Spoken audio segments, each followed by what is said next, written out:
அந்த பிள்ளை பீர் வாங்கி கொடுத்து குடி அதனால நீ அப்படி நடந்து போன்னு சொல்லியிருக்கான். இதெல்லாம் என்ன என்ன பிள்ளைக்கு பீர் வாங்கி கொடுத்து 5 பிள்ளைக்கு பீர் வாங்கி கொடுத்து குடிச்சிருக்கான். நீங்க சொல்றது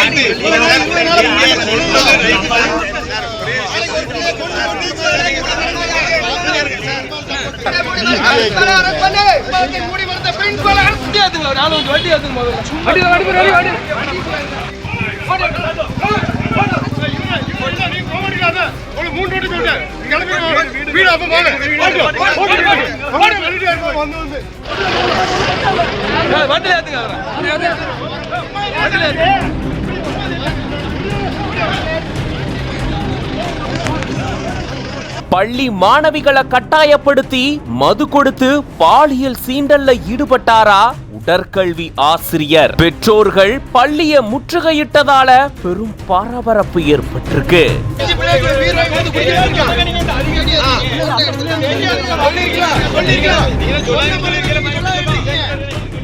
தலைமறைவான உடற்கல்வி ஆசிரியரை நீண்ட தேடுதலுக்கு அப்புறமா கைது செஞ்சிருக்காங்க போலீசார். ஆசிரியரே மாணவிகள் கிட்ட இப்படி நடந்துகிட்டதா சொல்லப்படக்கூடிய சம்பவம் பெரும் அதிர்ச்சியும் பரபரப்பையும் ஏற்படுத்தியிருக்கு. தூத்துக்குடி மாவட்டம் திருச்செந்தூர் பக்கத்தில் இருக்கக்கூடிய உடன்குடி பகுதியில ஒரு தனியார் பள்ளி செயல்பட்டு வருது.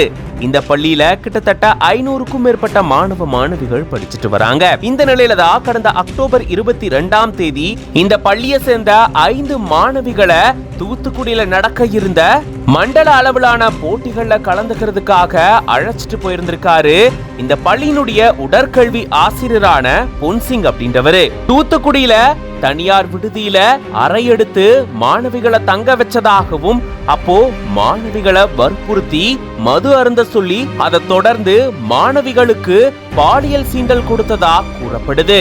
இத பத்தி வெளியிலயோ பெற்றோர்கிட்டயோ பள்ளியிலயோ சொன்னா பள்ளியை விட்டு நீக்கிடுவேன் அப்படின்னு மாணவிகளுக்கு இவரு மிரட்டல் விடுத்ததாகவும் கூறப்படுது.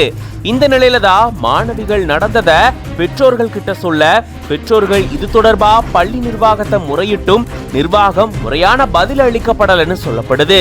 இதை தொடர்ந்துதான் பெற்றோர்கள் பள்ளிய முற்றுகையிட்டிருக்காங்க. இதுக்கடையில உடற்கல்வி ஆசிரியர் தலைமறைவான சூழல்ல தான் போலீசார் தேடுதல் வேட்டையில இறங்கியிருந்திருக்காங்க. கோவையில உறவினர் வீட்டுல அவரு தலைமறைவா இருந்ததாகவும் அதை தொடர்ந்து தூத்துக்குடி போலீசார் கோவை போலீசாரோட இணைந்து உடற்கல்வி ஆசிரியர் பொன்சிங்க கைது செஞ்சு விசாரணைக்காக தூத்துக்குடி அழைச்சிட்டு போயிருந்திருக்காங்க. பள்ளி ஆசிரியரே பள்ளி மாணவிகள் கிட்ட இந்த மாதிரி நடந்துகிட்டதா சொல்லப்படக்கூடிய சம்பவம் பெரும் அதிர்ச்சியும் பரபரப்பையும் ஏற்படுத்தியிருக்கு. பெற்றோர்கள் போராட்டத்தில் ஈடுபட்ட நிலையில அவங்கள போலீசார் களைஞ்சு போக சொல்லி எவ்வளவு சொல்லியும் பெற்றோர்கள் கேட்காம தொடர்ந்து போராட்டத்தில் ஈடுபட்டதால சில பேரை போலீசார் கைது செஞ்சதா கூறப்படுது.